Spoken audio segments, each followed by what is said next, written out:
Kumpiyansa si Manila Congressman Benny Abante na aabot sa 1/3 ng House of Representatives ang pipirma sa impeachment ni VP Sara. Bagaman pinaninindigan ng kongresista na accountability ang habol niya, kunestyon naman ng Duterte ally na si Attorney Jimmy Bondoc ang motibo ng impeachment lalo na't malakas na presidential contender umano si Duterte. Ang detalye sa Agenda Weekend Report ni Joash Malimban. Confident si Manila Congressman Benny Abante na at least 1/3 ng Kongreso ang boboto para i-impeach si Vice President Sara Duterte.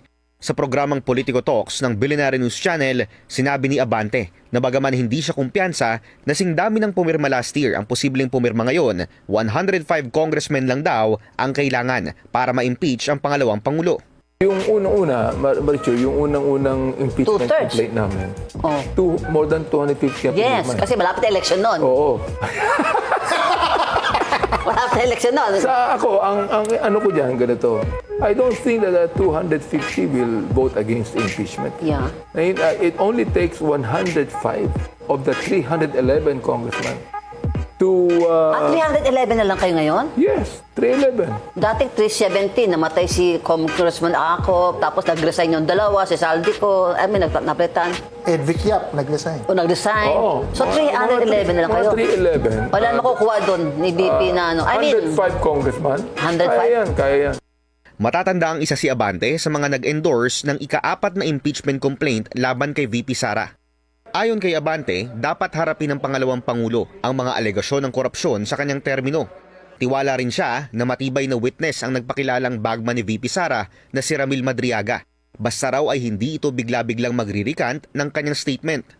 Nanindigan si Abante na hindi politika ang rason ng pag-eendorso nila ng ika-4 na impeachment complaint laban kay VP Sara, kundi para aniya sa accountability. Diyos ang witness ko dito. yes. God is my witness. Oy, It is Baptist to hold pastor siya. her accountable.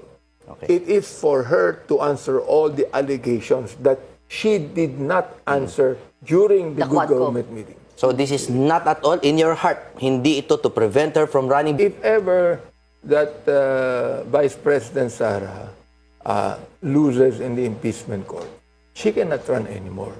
Yun ang palagay ng marami. Yes. Pero ako, ang unang purpose ko dyan is for her to be accountable to the people. Because, look, hindi naman pinag-uusapan dito yung kanyang pagtakbo bilang Pangulo. Ang pinag-uusapan namin dito is the 2026 as Vice President. It's not the 2028 running for the President. Pero sagot ng Duterte ally na si Attorney Jimmy Bondoc, But Kong Benny, if it's just to hold her accountable, why not the plunder cases which are pending right now in the Ombudsman? That still holds her accountable and has nothing to do with removal from office. I'm all for that also. sa kasalukuyan, hindi pa raw confident si Abante na makakakuha ng sapat na boto sa Senado ang pagpapatanggal kay VP Sara sa pwesto sakaling umakyat ito sa impeachment court. Pero paninindigan niya, gagawin ng Kongreso ang kanilang mandato sa pagtutok sa impeachment proceedings. Dagdag pa ni Abante, hindi rin daw matatakot ng announcement ng bise na tumakbo sa pagkapangulo sa 2028 ang mga kongresista para hindi suportahan ang mga inihaing impeachment complaint laban sa kanya.